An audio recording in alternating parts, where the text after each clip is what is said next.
Please give a big round of applause for Matt.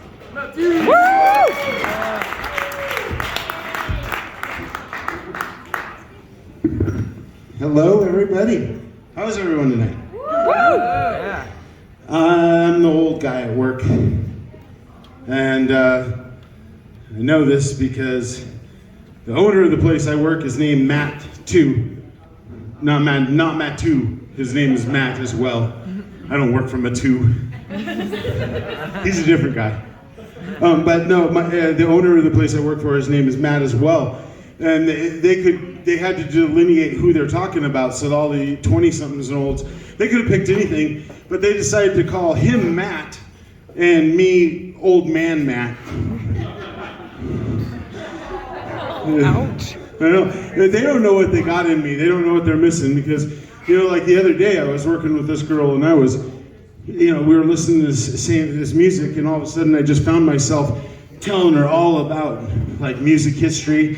I was like going into rock and roll, telling her all about the British invasion, all this stuff and everything. And she was listening, like nodding every now and then stuff. And I was like, that's really cool. And I was about ready to launch into the history of punk rock, but I was like, that's amazing, for how young she is. She's listening really well. So I said as much. I was like, hey, thanks for listening, Thanks for listening so well. And she reached underneath her hoodie and pulled out her earbud. Did you say something? He said, what are you listening to? She said something like, Super Freaky by Mickey Minaj, or I'm old and I don't know.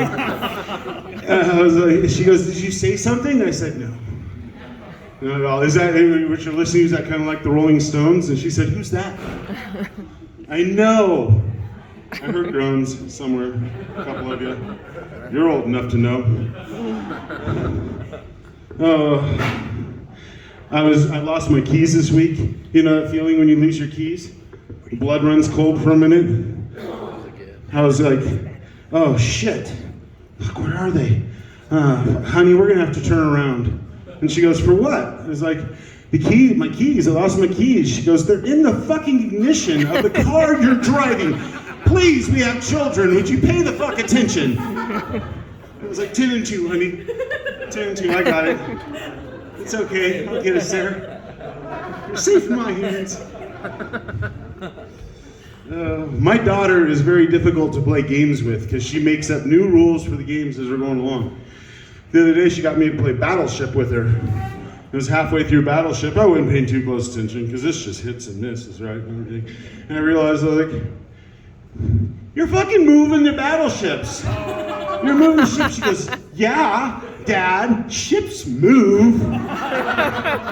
Even boats have paddles. I was like, well, it could be a funner game, huh?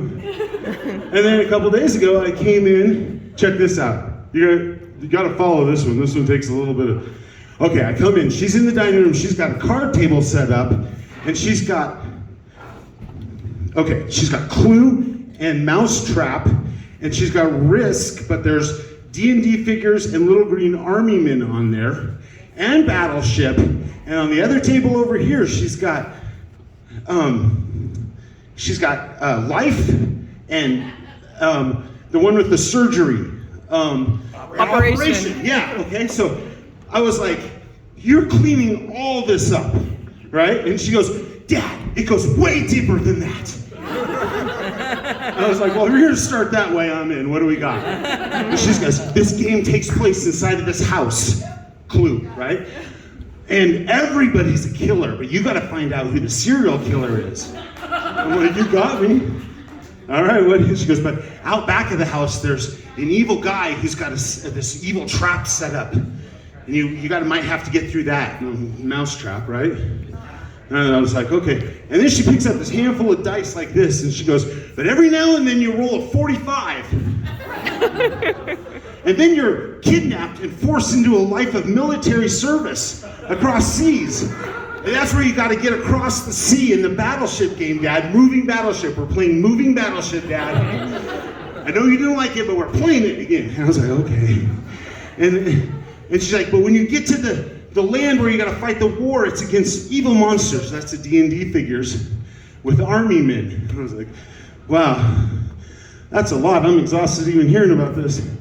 What's the life and the operation about? And she goes, the whole time you have to maintain a mortgage and raise a family. And I was like, that's a little too real, honey. It's a little too real. She goes, no, it's okay, Dad. If you get behind on your bills, you can just sell body parts. I was like, oh my God. So 2 hours later, my wife came home. I was in debt to my daughter for like a wishbone, a bread basket, and $22,000 in Monopoly money. And my wife was like, you guys are cleaning this up. And I was like, honey, it goes way deeper than that. Thank you.